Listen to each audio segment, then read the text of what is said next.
Welcome back to another edition of the Dope Farm Podcast.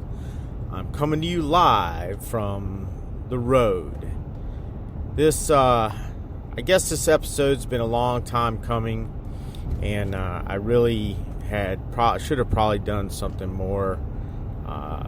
Hopefully, here in the very near future, I'll be able to give some updates on give some updates on how the freeze drying is going. Give some updates on why I no longer have Patreon, some updates on why I am absent from Facebook and Instagram and things of that nature. I'm currently on my way home from another successful prepper camp, a wet prepper camp.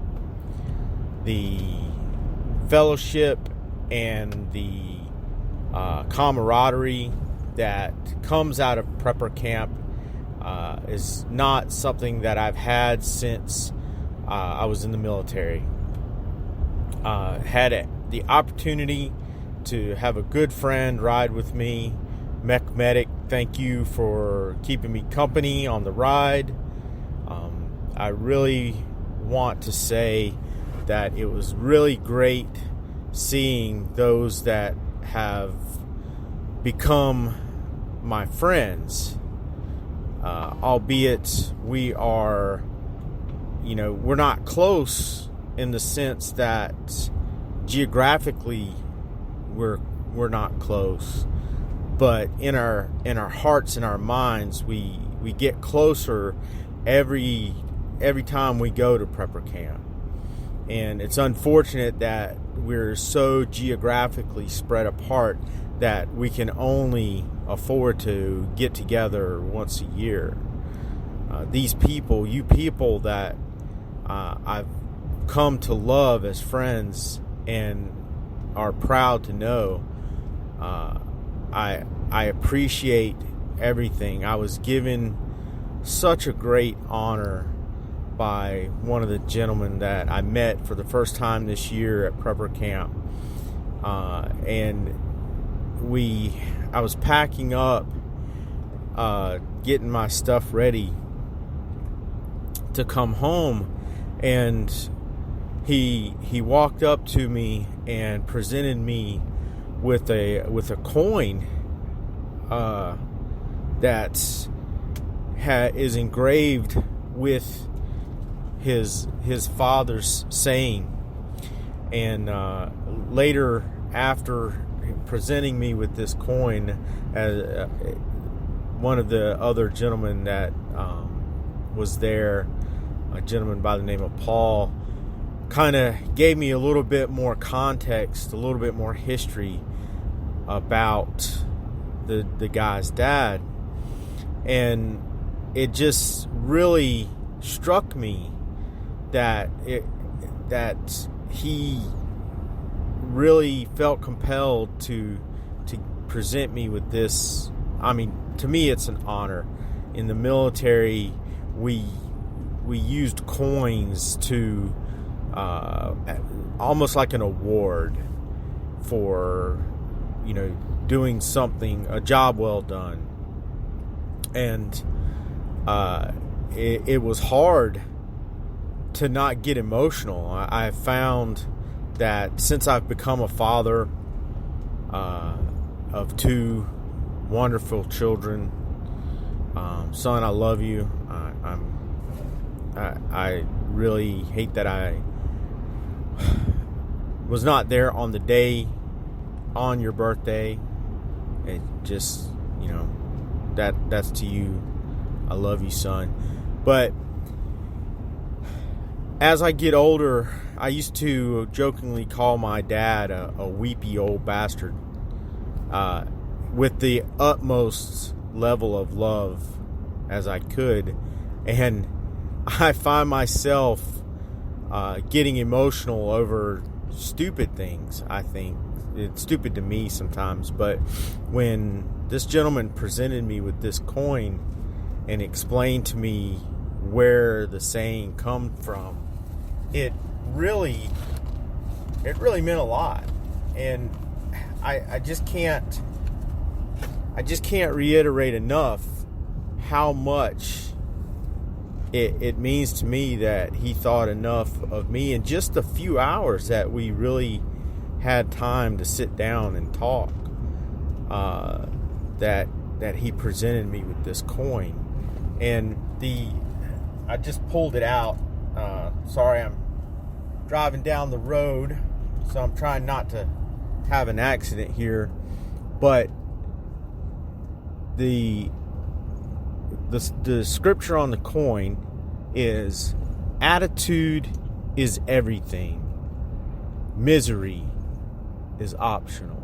And so he said that this was a saying that his dad used throughout his life, and it's just so applicable today to our lives. Attitude's everything, misery is optional. And I always look back on my military career, and I know a lot of people who feel like they got screwed in the military. The military was somehow wronged them or whatever. And in some cases it happens. Shit happens. But if you have the right attitude, even in the worst, shittiest situation, if you have the right attitude, you're gonna make it. You're gonna make it through. I had the privilege of spending time with a wonderful group of warriors, past, present, and in some cases future warriors that have, in some cases, given so much to this country. These men have spent many times and many deployments overseas when the country called. Whether they agree with what they're there for or not, they went because they were called. And so one of the things that strikes me about Prepper Camp is the number of Special Forces men that come to this event.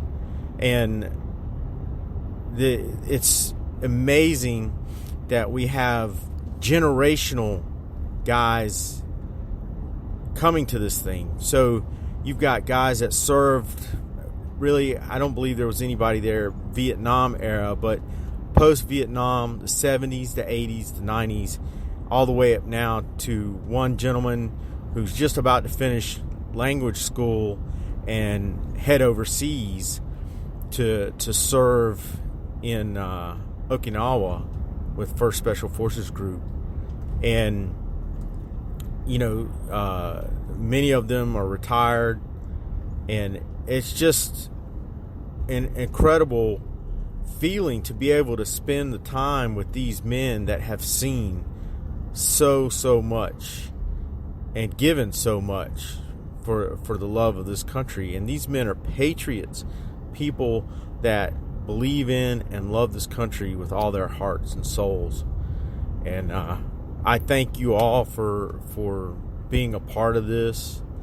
I want to, and I had a great time. I felt so blessed to be a part of so many different groups. I couldn't just go sit down with these old snake eaters and listen to the stories that they had, because I had another group of people, my prepper podcasting friends that have become close friends and family over the past 3-4 years that I've known them, and I look so forward to seeing them. But it's like I feel like I split my time between them. Then the third group that kind of integrates in is the people from the Prepper Broadcasting Network that I had such a great time talking to. James Walton, he and I we get lost in conversation, and 2 hours later we're still standing in the same spot, just talking about whatever, and it's such a great time. So if you're on the East Coast or even within driving distance and can take the time off, get the tickets and go as soon as it's over with, or as soon as they're available this fall. Jane and Rick Austin put on a good show. There were some holes this year, I think, of people that were missed. And a couple of them I know why and understand. Life is life and it happens. I don't know why Skinny Medic wasn't there this year. It is what it is. It was a rainy year. My gosh, we got there and we had the remnants of a storm coming through Thursday, set up tents in the rain, and it rained all day Thursday, all day Friday, and finally tapered off Saturday. The classes were thin. I guess people just didn't show up because of the rain. They said the event was sold out, but there weren't that many people there, and it's okay. It's okay. I truly believe that, and I believe Phil and Andrew have said this from the Matter of Facts podcast, that even if for whatever reason Rick and Jane were unable to put this event on, that if everybody just went ahead and booked the campsites, we would just go and hang out for 3 days, 3 or 4 nights, and have a good time and have this communication, this camaraderie, and this fellowship with people that of all walks of life. And that's what is so incredible, that it's male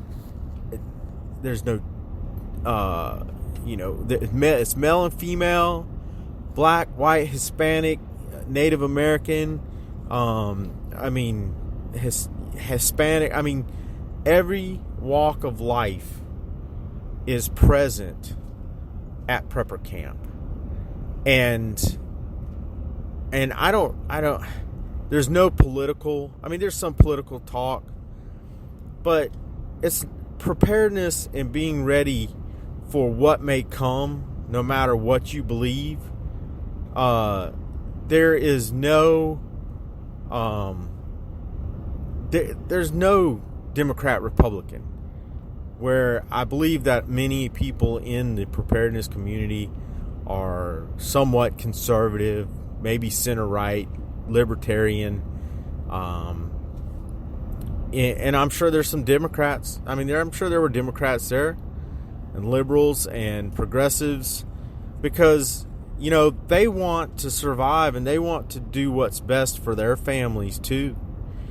And so we are the shining city on the hill. This is the best country in the world, regardless of what anybody thinks. And I know I'm probably rambling. I'm tired. I've been on the road for 6 hours, and I'm about 10 miles from home. I can't wait to get home and see my babies and give them big hugs and kisses, and give my wife a big hug and a kiss, and sleep in my bed tonight, not on a cot in a wet tent with wet feet, like so many of us did this past weekend. Thank you all for taking the time and listening. I know it's been a long time, and I really have no excuse other than the fact that just with everything that's going on, this coronavirus, whether you wear a mask or don't wear a mask, or think it's a hoax, or whatever, I've kind of been down in the dumps about just everything. And I don't say that. I really don't like watching the news, because